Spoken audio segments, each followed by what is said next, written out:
আজ 2026 সালের 22শে মে এই মুহূর্তে আমি আছি উত্তরাখণ্ডের গঙ্গোত্রীতে। গঙ্গোত্রী উত্তরাখণ্ডে অবস্থিত 4 ধামের মধ্যে অন্যতম একটি বিখ্যাত ধাম।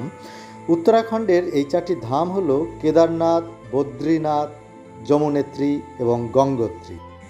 গঙ্গোত্রীর নিসর্গ প্রকৃতি অপূর্ব, যেদিকে চোখ যায় যেন চোখ আর ফিরাতে ইচ্ছে করে না। চারিদিকে সবুজ পাইন বন, উঁচু উঁচু পর্বত শৃঙ্গের ওপরে তুষার জমে সাদা হয়ে আছে, তারপর সূর্যালোক পড়ে যেন একটা মুকুটের মতো লাগছে। সত্যি খুবই সুন্দর। পাইন বনের মধ্যে দিয়ে গিয়ে চলেছি আমরা গঙ্গোত্রীতে। পাণ্ডব গুহা দেখতে যাচ্ছি। আমার টিম সামনে, আমাদের গাইড আছে সুব্রত দাস, পেছনে বন্ধু প্রদীপ সরকার, তার সামনে আছে বিমল দা। চারিদিকটা একটু দেখানোর চেষ্টা করছি।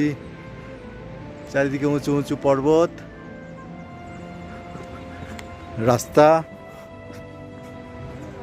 খুব সুন্দর লাগছে যেতে।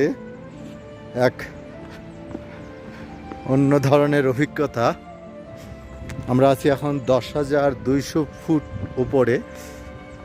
কালকে আমাদের কেদারতাল ট্রেক আছে, তাই আজকে এখানে থেকে শরীরের সঙ্গে এখানকার আবহাওয়াটা মানিয়ে নেওয়ার একটা প্রয়াস। সেজন্য আমরা এখানে আজ থাকবো। ওই পাশে সশব্দে গঙ্গা নদী বয়ে চলেছে।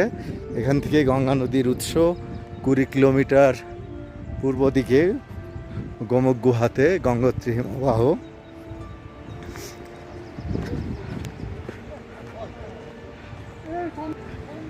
এই যে আমরা যাচ্ছি। এই হলো আমার টিম। এই টিমের সদস্য মোট 8 জন। আমরা পশ্চিমবঙ্গের আছি 6 জন এবং মহারাষ্ট্রের আছে 2 জন। যাই হোক, 8 জন। আমরা আগামীকাল ট্রেকিং শুরু করব।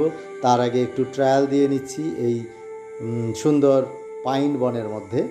আর এখানের স্থানীয় যে দর্শনীয় স্থানগুলো আছে, গঙ্গোত্রী মন্দির, সূর্যকুণ্ড, পাণ্ডব গুহা, এগুলো দেখতে আজ আমরা বেরিয়েছি। আমাদের এই 8 জনের টিমের সবচেয়ে বয়স্ক সদস্য হলো বিমল দা। তার বয়স 63 ইয়ার্স। তার মানসিক বল এবং শারীরিক সক্ষমতা সত্যি অবাক করে দেওয়ার মতো। আমার কাছেও এটা একটা ঈর্ষণীয় ব্যাপার।